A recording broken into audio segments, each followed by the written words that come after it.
عثمان نے سر اٹھایا، ان کی آنکھوں میں آنسوؤں کا سمندر تھا، ان کے ہونٹ کانپ رہے تھے اور وہ الفاظ ادا کرنے کے قابل نہیں لگ رہے تھے۔ بڑی مشکل سے انہوں نے ایک جملہ کہا، فرحان۔ فرحان نہیں رہا فوزیہ۔ یہ سنتے ہی میرے جسم سے جان نکل گئی۔ کیا؟ میری اپنی آواز بھی کانپ رہی تھی۔ ہمارا فرحان ہمیں چھوڑ کر چلا گیا۔ عثمان نے پھٹی پھٹی نظروں سے مجھے دیکھا، جیسے خود بھی اس حقیقت پر یقین نہیں کر پا رہے ہوں۔ میں سکتے میں آ گئی۔ وہ شخص جس کی میں نے کال نظر انداز کر دی تھی، جو شاید مجھ سے کچھ کہنا چاہتا تھا، وہ اب اس دنیا میں نہیں رہا۔ میری آنکھوں کے آگے اندھیرا چھانے لگا، دل تیزی سے دھڑکنے لگا، سانس لینے میں دشواری ہونے لگی۔ عثمان نے گاڑی دوبارہ سٹارٹ کی، مگر ان کے ہاتھ کانپ رہے تھے۔ وہ آنکھوں سے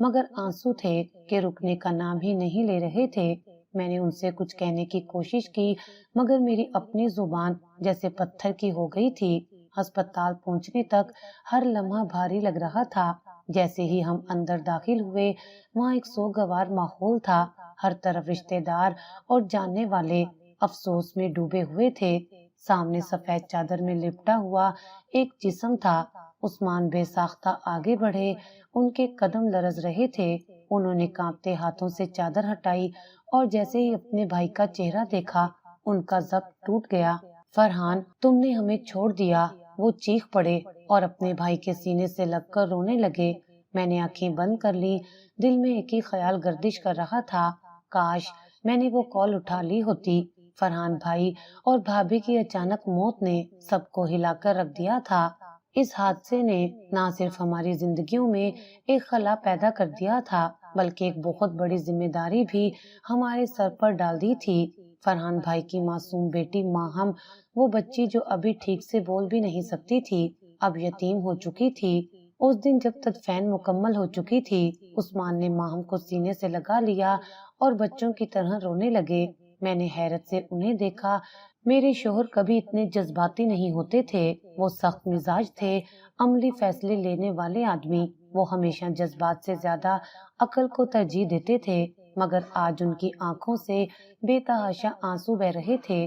یہ میرے بھائی کی آخری نشانی ہے، میں اسے خود سے دور نہیں کر سکتا۔ عثمان نے جب یہ الفاظ کہے تو مجھے اپنے کانوں پر یقین نہیں آیا۔ بچی کے نانا نانی جو حادثے کی خبر سن کر فوری طور پر پہنچے تھے، عثمان سے درخواست کر رہے تھے کہ وہ ماہم کو انہیں دے دیں۔ یہ ہماری نواسی ہے، ہم اس کی پرورش کریں گے، ہم اسے اپنی بیٹی کی نشانی سمجھ کر پالیں گے، اسے ماں کی کمی محسوس نہیں ہونے دیں گے، ماہم کی نانی نے نم آنکھوں سے کہا۔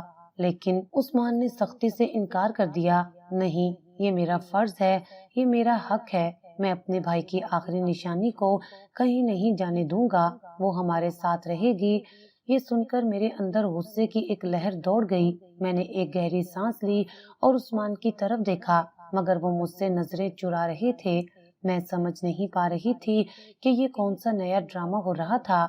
عثمان ہمیشہ سے اپنی آزادی پسند کرتے تھے، وہ خود مختار آدمی تھے، بچوں کی جھنجٹ میں پڑنے والے نہیں تھے۔ پھر اچانک یہ ذمہ داری کا احساس کہاں سے آ گیا؟ میں نے خاموشی اختیار کی، مگر میرے اندر ایک طوفان اٹھ رہا تھا۔ چند دن بعد ہم حیدرآباد سے واپس کراچی آ گئے، مگر یہ واپسی کسی طور پر بھی پہلے جیسی نہیں تھی۔ ہمارے ساتھ ایک ننھی سی بچی تھی جو خاموش نظروں سے ہر چیز کو دیکھ رہی تھی۔ اس کے معصوم چہرے پر ایک گہری اداسی تھی۔ میں نے کئی بار محسوس کیا کہ وہ دروازے کی طرف دیکھتی، جیسے اسے لگتا ہو کہ اس کے ماں باپ ابھی واپس آ جائیں گے۔ عثمان نے ماہم کے لیے ایک الگ کمرہ سیٹ کروایا، جو میرے لیے مزید حیرانی کا باعث تھا۔ وہ بچی کے کپڑے، کھلونے اور ضروری اشیاء خود خریدنے لگے۔ یہ سب کچھ میرے لیے ناقابل یقین تھا۔ ایک رات جب میں کمرے میں بیٹھی کچھ سوچ رہی تھی، عثمان میرے پاس آ کر بیٹھ گئے۔ فوزیہ، میں جانتا ہوں کہ تم اس سب سے خوش نہیں ہو، مگر یہ میرا فرض ہے۔ فرحان نے مجھ پر ہمیشہ اعتماد کیا، وہ جانتا تھا کہ میں کبھی اسے دھوکہ نہیں دوں گا۔ اب جب وہ نہیں رہا تو کیا میں اس کی بیٹی کو پرایا کر دوں؟ عثمان کی آواز میں درد تھا۔ میں نے ضبط سے ہونٹ بھینچ لیے، مگر عثمان، ہم نے کبھی نہیں سوچا تھا کہ ہم کسی بچے کی ذمہ داری اٹھائیں گے۔ ہماری اپنی زندگی ہے، ہمارا اپنا سکون ہے۔ تم اچھی طرح جانتے ہو کہ میں نے کبھی یہ سب پسند نہیں کیا، میں نے دھیرے سے کہا۔ عثمان نے میری طرف دیکھا مگر کچھ نہیں کہا۔ ان کی خاموشی مجھے مزید غصہ دلا رہی تھی۔ اگلے کچھ ہفتے میرے لیے کسی عذاب سے کم نہیں تھے۔ ماہم کو نئے ماحول میں ایڈجسٹ کرنا مشکل ہو رہا تھا۔ وہ زیادہ تر خاموش رہتی، کبھی کبھی راتوں کو جاگ جاتی اور روتی رہتی۔ عثمان ہر ممکن کوشش کرتے کہ وہ خوش رہے، مگر وہ مجھ سے زیادہ ان سے مانوس نہیں تھی۔ ایک دن جب عثمان دفتر گئے ہوئے تھے، ماہم اچانک میری طرف دوڑی اور میرے قریب آ کر کھڑی ہو گئی۔ اس کی آنکھیں آنسوں سے بھری ہوئی تھیں۔ ماما، یہ سن کر میرے دل کو جیسے جھٹکا لگا۔ ماہم بیٹا، میں تمہاری ماما نہیں ہوں، میں نے سخت لہجے میں کہا اور پیچھے ہٹ گئی۔ وہ مجھے حیرت سے دیکھنے لگی۔ اس کی معصوم آنکھوں میں دکھ کی ایک چمک تھی۔ اس دن مجھے احساس ہوا کہ شاید میں اپنے اندر محبت کا وہ جذبہ نہیں رکھتی جو ایک ماں میں ہوتا ہے۔ مجھے لگا تھا کہ یہ سب کچھ میرے لیے بوجھ ہے اور میں اس بوجھ کو نہیں اٹھا سکتی۔ عثمان کا رویہ اب میرے ساتھ کافی بدل چکا تھا۔ وہ مجھ سے کم بات کرتے، زیادہ وقت ماہم کے ساتھ گزارتے۔ میں نے کئی بار انہیں دیکھتے ہوئے سوچا کہ آخر ان کے اندر یہ تبدیلی کیسے آئی؟ کیا وہ واقعی اپنے بھائی کی محبت میں اتنا بدل چکے تھے یا پھر اس کے پیچھے کوئی اور وجہ تھی؟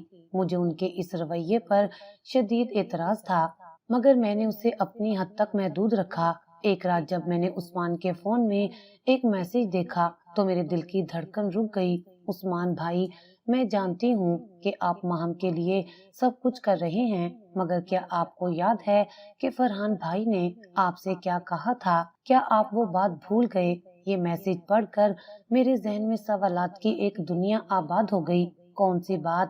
فرحان بھائی نے مرنے سے پہلے آپ کو جو بتانے کی کوشش کی تھی، وہی بات۔ عثمان نے فوراً میسج ڈیلیٹ کر دیا، مگر وہ چند لمحے ہی کافی تھے۔ فرحان بھائی کیا کہنا چاہتے تھے؟ عثمان کیا چھپا رہے تھے؟ میرے دل میں وسوسے بڑھنے لگے تھے اور اب مجھے لگ رہا تھا کہ ماہم کی کہانی کے پیچھے کوئی اور راز بھی چھپا ہے۔ فرحان بھائی کے انتقال کو کچھ دن ہو چکے تھے اور ہم واپس کراچی لوٹ آئے تھے۔ ماہم اب ہمارے ساتھ رہ رہی تھی، لیکن میرے دل میں اس کے لیے نہ محبت تھی، نہ کوئی ہمدردی۔ میرا رویہ ماہم کے ساتھ ہمیشہ سے خراب تھا اور عثمان بھی یہ محسوس کر رہے تھے۔ ایک رات جب ماہم اپنے کمرے میں تھی، عثمان نے میرا ہاتھ پکڑا اور محبت سے مجھے اپنے قریب کیا۔ فوزیہ، میں تمہیں ایک بات بتانا چاہتا ہوں، عثمان نے دھیرے سے کہا۔ میں نے بیزاری سے ان کی طرف دیکھا۔ کیا بات ہے؟ میں نے خشک لہجے میں کہا۔ عثمان نے ایک لمحے کے لیے توقف کیا، پھر سرگوشی میں بولے، یہ بچی ہماری قسمت کی چابی ہے۔ یہ الفاظ سنتے ہی میری باچھیں کھل گئیں۔ میں نے حیرت اور خوشی کے ملے جلے تاثرات کے ساتھ عثمان کی طرف دیکھا۔ کیا مطلب؟ میں نے بے تابی سے پوچھا۔ عثمان نے سنجیدگی سے میری طرف دیکھا اور کہا، فرحان نے اپنی زندگی میں ایک بہت بڑا سرمایہ جمع کر رکھا تھا اور وہ سرمایہ سیدھا ماہم کے نام ہے۔ اگر ہم اسے اپنے پاس رکھیں تو یہ دولت بھی ہمارے قبضے میں رہے گی۔ ہم چاہیں تو اسے اپنی مرضی کے مطابق استعمال کر سکتے ہیں، مگر اس کے لیے ضروری ہے کہ ماہم ہم پر مکمل اعتماد کرے اور ہمیشہ ہمارے ساتھ رہے۔ یہ سنتے ہی میرے دل میں خوشی کی لہر دوڑ گئی۔ جو بچی مجھے ہمیشہ ایک بوجھ لگ رہی تھی، اب وہی ہمارے لیے خوشحالی کا دروازہ کھولنے والی تھی۔ تو تم نے کیا سوچا ہے؟ میں نے عثمان سے پوچھا۔ میں نے فیصلہ کر لیا ہے، ماہم یہی رہے گی، مگر ہم اسے اس حقیقت سے لا علم رکھیں گے کہ وہ کس قدر قیمتی ہے۔ عثمان نے مسکراتے ہوئے کہا۔ میرے اندر ایک عجیب سا اطمینان آ گیا۔ اب میں اس بچی کو بالکل الگ نظر سے دیکھ رہی تھی۔ ماہم بہت خوبصورت بچی تھی۔ اس کی بڑی بڑی آنکھیں، دودھ جیسی سفید رنگت اور نازک نقوش اسے فرشتوں جیسا معصوم بناتے تھے، جبکہ میری بیٹی رمیسا شکل و صورت میں ماہم سے بہت کمتر تھی۔ رمیسا کی سانولی رنگت اور عام سے نقوش کی وجہ سے پورے خاندان میں جب بھی دونوں بہنیں اکٹھی ہوتی تو لوگ فوراً تبصرہ کر دیتے، ماہم تو چاند جیسی ہے اور رمیسا بس ٹھیک ہے۔ یہ بات میرے دل میں کانٹے کی طرح چبھتی تھی۔ مجھے رمیسا پر رحم آتا اور ساتھ ہی ماہم کے لیے غصہ بھی بڑھنے لگتا۔ کیونکہ سب لوگ ہمیشہ ماہم کی تعریف کرتے تھے، کیونکہ میری بیٹی کو کوئی نہیں سراہتا تھا۔ یہی وہ وقت تھا جب میں نے طے کر لیا کہ میں ماہم کو کبھی وہ مقام نہیں دوں گی جو وہ چاہتی ہے۔ اب میرے پاس موقع تھا کہ میں اپنی انا کی تسکین کے لیے اس بچی کے ساتھ برا سلوک کر کے اپنے دل کو ٹھنڈک دے سکوں۔ ماہم ذہین تھی، اسے پڑھنے کا بہت شوق تھا، اور شاید یہ شوق اس کی ماں نے اسے دیا تھا۔ وہ اکثر حسرت بھری نظروں سے میرے بچوں کو دیکھتی جو ایک مہنگے انٹرنیشنل اسکول میں پڑھتے تھے۔ ایک دن اس نے ہمت کر کے عثمان سے کہہ دیا، تایا جان، ماما کہتی تھی کہ پڑھنا لکھنا بہت ضروری ہوتا ہے۔ وہ کبھی مجھے اسکول سے چھٹی نہیں کرنے دیتی تھی۔ پلیز مجھے دوبارہ کسی اسکول میں ڈال دیں۔ عثمان نے اسے ٹالنے کی کوشش کی۔ بیٹا، ابھی حالات تھوڑے مشکل ہیں، دیکھتے ہیں، جلدی کچھ انتظام کرتے ہیں۔ ماہم خاموش ہو گئی، مگر اس کی آنکھوں میں اداسی تھی۔ مجھے یہ سب دیکھ کر سکون ملا۔ میں نہیں چاہتی تھی کہ وہ میرے بچوں کے برابر کھڑی ہو، میں نہیں چاہتی تھی کہ وہ ہمارے برابر زندگی گزارے، لیکن مسئلہ یہ تھا کہ اگر ہم ماہم کو پڑھنے ہی نہ دیتے تو لوگ سوال اٹھاتے، خاص طور پر خاندان والے جو پہلے ہی ماہم کے لیے ہمدردی رکھتے تھے۔ ہمیں کچھ ایسا کرنا تھا کہ سب کی زبان بھی بند ہو جائے اور ماہم کی امیدیں بھی ٹوٹ جائیں۔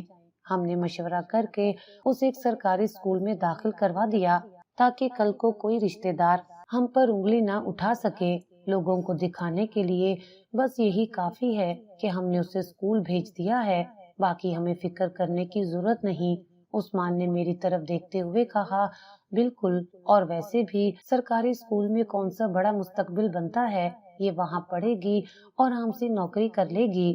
بس، میں نے سکون سے کہا۔ ماہم کو جب معلوم ہوا کہ اسے اسکول بھیجا جا رہا ہے تو اس کی خوشی دیکھنے والی تھی۔ تایا جان، ماما ہوتی تو بہت خوش ہوتی۔ وہ خوشی سے چہک رہی تھی۔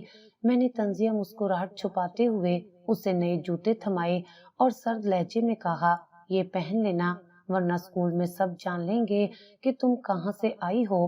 اس نے معصومیت سے میری طرف دیکھا، شاید وہ میرے الفاظ کے پیچھے چھپی نفرت کو سمجھ نہیں پائی تھی۔ ماہم کے سرکاری اسکول میں جانے کے بعد میرے دل کو سکون ملا۔ اب وہ میرے بچوں کے ساتھ نہیں بیٹھتی تھی، اب وہ میرے گھر میں ہوتے ہوئے بھی ایک اجنبی بن گئی تھی۔ وہ صبح جلدی اسکول جاتی، دوپہر کو واپس آتی اور اپنے کمرے میں چپ چاپ بیٹھ جاتی۔ کبھی کبھی رات کو اس کی سسکیاں سنائی دیتی، مگر میں نے کبھی جا کر اسے تسلی نہیں دی۔ یہ سب کچھ ضروری ہے فوزیہ، اگر ہم زیادہ ہمدردی دکھائیں گے تو یہ ہم پر حاوی ہو جائے گی۔ ہمیں صرف اس پر قابو رکھنا ہے تاکہ دولت ہمارے ہاتھ سے نہ نکلے۔ عثمان نے مجھے ایک دن سمجھایا۔ ہاں، میں سمجھتی ہوں، میں نے پر اعتماد لہجے میں کہا۔ اب ماہم ہماری زندگی کا حصہ تو تھی، مگر ایک ایسے مہمان کی طرح جسے ہم نے دل سے قبول نہیں کیا تھا۔ وہ ہماری قسمت کی چابی تھی، مگر ہم نے اسے کبھی محبت نہیں دی، کبھی اپنا نہیں سمجھا۔ ماہم کی ذہانت میرے دل میں حسرت اور نفرت کا بیج بو چکی تھی۔ میں نے طے کر لیا کہ اسے کسی بھی طرح آگے بڑھنے نہیں دینا۔ اگر وہ اسی طرح ترقی کرتی رہی تو خاندان میں سب یہی کہیں گے کہ ماہم فرحان بھائی کی بیٹی ہے اور اس کی صلاحیتیں انہی کی طرح اعلیٰ ہیں، جبکہ میرے اپنے بچے جن پر میں نے بے شمار پیسہ لگایا پھر بھی معمولی گریڈز کے ساتھ مشکل سے پاس ہوتے، نظر انداز ہو جائیں گے۔ یہ میں کسی قیمت پر برداشت نہیں کر سکتی تھی۔ سب سے پہلے میں نے اسے گھریلو کاموں میں الجھانا شروع کر دیا۔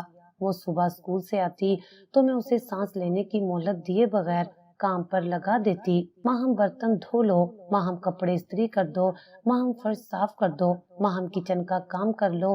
میں اسے اتنا زیادہ کام دیتی کہ وہ تھکن سے نڈھال ہو جاتی اور اس کے بعد اسے اسکول کا کام کرنے کی فرصت ہی نہ ملتی۔ پھر جب وہ مشکل سے ہوم ورک کرنے بیٹھتی تو میں کوئی نہ کوئی بہانہ بنا کر اس کی کتابیں چھین لیتی۔ یہ کیا ہے، اب تم اسکول کے کام میں اتنی محنت کرو گی؟ تمہاری ماں نے تمہیں بہت بگاڑ دیا تھا، میں طنزیہ لہجے میں کہتی اور اس کی کاپی کے صفحات پھاڑ دیتی۔